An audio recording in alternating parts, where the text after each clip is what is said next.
नमस्कार मित्रों, इस वीडियो में हम सूक्ष्म शरीर के बारे में विस्तार से चर्चा करेंगे। हम जानेंगे कि सूक्ष्म शरीर क्या है, इसकी कार्य प्रणाली कैसी है और हम इसे अपने शरीर में कैसे महसूस कर सकते हैं। इसके अलावा हम यह भी जानेंगे कि कैसे अपने सूक्ष्म शरीर में एकत्रित नकारात्मक भावनाओं को बाहर निकालकर अपनी वर्तमान और भविष्य की बीमारियों को दूर कर सकते हैं या उन्हें रोक सकते हैं। साथ ही हम यह भी सीखेंगे कि कैसे हम अपने सूक्ष्म शरीर को विकसित कर सकते हैं और शारीरिक, मानसिक, भावनात्मक और आध्यात्मिक लाभ प्राप्त कर सकते हैं। सूक्ष्म शरीर का उल्लेख हिंदू धर्म के विभिन्न शास्त्रों और श्लोकों में किया गया है। यह शरीर हमारे अस्तित्व का सूक्ष्म और अदृश्य हिस्सा होता है, जो हमारी मानसिक, भावनात्मक और आध्यात्मिक स्थिति से जुड़ा होता है। यहाँ कुछ प्रमुख श्लोक दिए गए हैं जो सूक्ष्म शरीर के महत्व और इसके अस्तित्व को दर्शाते हैं। गीता सूत्र। भगवद गीता में भगवान श्री कृष्ण ने सूक्ष्म शरीर का उल्लेख किया है।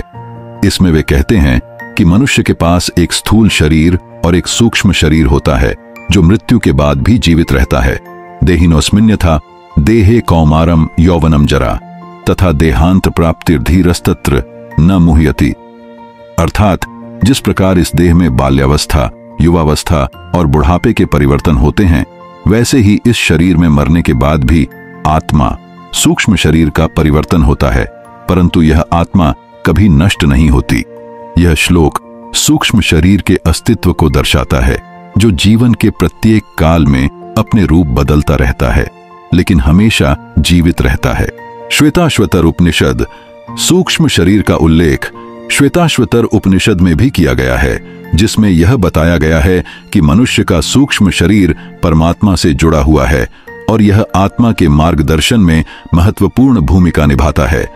श्लोक न हि देहिनम जिघ्रति देहवद्वैदिकम यथा आत्मनम त्रिवृतम बोधम तु द्विधा जीवितम यथा। अर्थ, जिस प्रकार शरीर में प्रत्येक अंग का कार्य अलग अलग होता है, वैसे ही सूक्ष्म शरीर आत्मा का कार्य जीवन के प्रत्येक पहलू को नियंत्रित करना है। सूक्ष्म शरीर बिना किसी भेदभाव के पूरे अस्तित्व से जुड़ा रहता है। तैत्तिरीय उपनिषद। तैत्तिरीय उपनिषद में सूक्ष्म शरीर का वर्णन विभिन्न प्रकार के शरीरों, स्थूल, सूक्ष्म और कारण शरीर के रूप में किया गया है। यहाँ बताया गया है कि सूक्ष्म शरीर आत्मा से जुड़ा होता है और इसका उद्देश्य जीवन के अनुभवों का संचयन करना है। श्लोक अनोरणीया महतो महीयानात्मा। अर्थ, यह श्लोक सूक्ष्म शरीर की अत्यंत सूक्ष्मता और इसकी परमात्मा से मिली हुई शक्ति को व्यक्त करता है। सूक्ष्म शरीर का आकार अनंत रूप से सूक्ष्म होता है, लेकिन यह आत्मा के साथ जुड़ा होता है। कठ उपनिषद। कठ उपनिषद में सूक्ष्म शरीर और आत्मा के बीच के संबंध का बखूबी वर्णन किया गया है। यह उपनिषद आत्मा और शरीर के बीच अंतर को स्पष्ट करता है और सूक्ष्म शरीर को आत्मा के वाहन के रूप में प्रस्तुत करता है।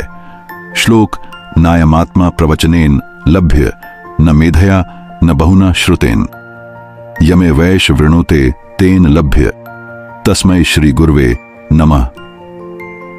अर्थ, यह श्लोक इस तथ्य को स्पष्ट करता है कि सूक्ष्म शरीर केवल ज्ञान और ध्यान के माध्यम से ही पाया जा सकता है। यह शरीर के भीतर रहने वाली आत्मा के अनुभव को व्यक्त करता है। मुंडक उपनिषद। मुंडक उपनिषद में भी सूक्ष्म शरीर का उल्लेख है, जिसमें बताया गया है कि व्यक्ति का सूक्ष्म शरीर ही उसका वास्तविक अस्तित्व है। यह शरीर नश्वर नहीं है और यह हमेशा आत्मा के साथ रहता है। श्लोक यदा सर्वे प्रमुच्यन्ते कामा येषां मणिग्रहिणा आत्मन्येव आत्मना तुष्ट तर्हि ब्रह्म निर्वाणम ऋच्छति। अर्थ, जब व्यक्ति अपने मन, इंद्रियों और सूक्ष्म शरीर को नियंत्रित कर लेता है, तो वह आत्मसंतुष्टि प्राप्त करता है और ब्रह्मा के अस्तित्व को समझने के लिए तत्पर रहता है। यह श्लोक सूक्ष्म शरीर के आत्मा से जुड़ाव को दर्शाता है। इन श्लोकों से यह स्पष्ट होता है कि सूक्ष्म शरीर केवल एक मानसिक और आध्यात्मिक अनुभव नहीं, बल्कि यह हमारी आत्मा से जुड़ा हुआ एक अत्यंत महत्वपूर्ण तत्व है। सूक्ष्म शरीर की शुद्धि और समृद्धि से जीवन में मानसिक और आत्मिक शांति प्राप्त होती है, जो हमारी वास्तविक पहचान को उजागर करता है। अब हम इसे सरल भाषा में समझते हैं। हमारे शरीर के 3 प्रमुख रूप पहला, स्थूल शरीर, फिजिकल बॉडी। यह वही शरीर है जिसे हम देख सकते हैं और जो पंच तत्वों से बना होता है। दूसरा, सूक्ष्म शरीर, एस्ट्रल बॉडी। यह शरीर ऊर्जा से बना होता है जिसे हम देख नहीं सकते लेकिन इसे अनुभव कर सकते हैं। तीसरा, कारण शरीर, कॉजल बॉडी। यह सूक्ष्म तरंगों से बना होता है जो हमारे जीवन के गहरे कारणों से जुड़ा होता है। सूक्ष्म शरीर का अनुभव। हमारा स्थूल शरीर तो हमेशा हमारे सामने होता है लेकिन सूक्ष्म शरीर अदृश्य होता है। हालांकि इसे हम कई तरीकों से अनुभव कर सकते हैं। गहरी नींद। जब हम गहरी नींद में होते हैं और हमारा शरीर पूरी तरह से आराम कर रहा होता है तो हम अनजाने में अपने सूक्ष्म शरीर का अनुभव कर सकते हैं। Sleep paralysis. जब हमें लगता है कि कोई भारी चीज हमारे ऊपर दबा रही है तो यह भी हमारे सूक्ष्म शरीर का अनुभव होता है। स्वप्न अवस्था। जब हम स्वप्न देख रहे होते हैं लेकिन हमारी चेतना कुछ हद तक जागी रहती है तो हम सूक्ष्म शरीर को महसूस कर सकते हैं। गहरे ध्यान में। जब हम ध्यान करते हैं तो हम अक्सर अपने सूक्ष्म शरीर का अनुभव करते हैं। मृत्यु के समय और उसके बाद भी हम अपने सूक्ष्म शरीर को महसूस कर सकते हैं क्योंकि तब हमारा स्थूल शरीर खत्म हो चुका होता है। अचानक एहसास। कभी कभी जब हम अकेले होते हैं और अचानक हमें लगता है कि कोई हमारे पास है तो वह हमारे सूक्ष्म शरीर का एक संकेत हो सकता है। रोगों और भावनाओं का कनेक्शन। हमारे अधिकांश रोग, खासकर गंभीर बीमारियां, पहले हमारे सूक्ष्म शरीर में उत्पन्न होती हैं और फिर धीरे धीरे स्थूल शरीर में प्रकट होती हैं। उदाहरण के लिए, जब गुस्सा हमारे सूक्ष्म शरीर में बढ़ता है तो यह बाद में शरीर में बीमारी का रूप ले सकता है। इसलिए हमें अपनी नकारात्मक भावनाओं को सही समय पर नियंत्रित करना चाहिए। सूक्ष्म शरीर को स्वस्थ रखने के उपाय। ध्यान और प्राणायाम। गहरे ध्यान और प्राणायाम से हम अपनी सूक्ष्म शरीर की ऊर्जा को शुद्ध कर सकते हैं और उसे मजबूत बना सकते हैं। सकारात्मक सोच। हमेशा सकारात्मक सोचें और नकारात्मक भावनाओं से बचें। यह सूक्ष्म शरीर को शुद्ध रखने में मदद करता है। शारीरिक व्यायाम। नियमित एक्सरसाइज से रक्त संचार तेज होता है और सूक्ष्म शरीर में जमा अवरोध समाप्त होते हैं। सही आहार और जीवन शैली। संतुलित आहार और सही समय पर सोना शरीर को स्वस्थ रखता है जिससे सूक्ष्म शरीर भी मजबूत रहता है। मंत्र जप। विशेषकर ओम महामंत्र का जप करने से सूक्ष्म शरीर में ऊर्जा का संचार होता है जिससे सूक्ष्म शरीर शुद्ध होता है। वर्तमान में रहें। अतीत और भविष्य की चिंता से बचें और वर्तमान समय में रहें ताकि आपकी ऊर्जा का प्रवाह सही दिशा में हो। यदि हम अपने सूक्ष्म शरीर को शुद्ध और मजबूत कर सकते हैं तो हमारा स्थूल शरीर भी स्वस्थ और मजबूत होगा। यही कारण है कि हमें अपनी नकारात्मक भावनाओं और मानसिक उलझनों से मुक्त होकर ध्यान, प्राणायाम और अन्य उपायों के माध्यम से अपने सूक्ष्म शरीर को विकसित करना चाहिए। जब सूक्ष्म शरीर मजबूत होता है तो जीवन में किसी भी प्रकार की कमी नहीं होती और हम हमेशा खुश, स्वस्थ और शांत रहते हैं। कुछ और महत्वपूर्ण बातें। सूक्ष्म शरीर और आत्मा का संबंध।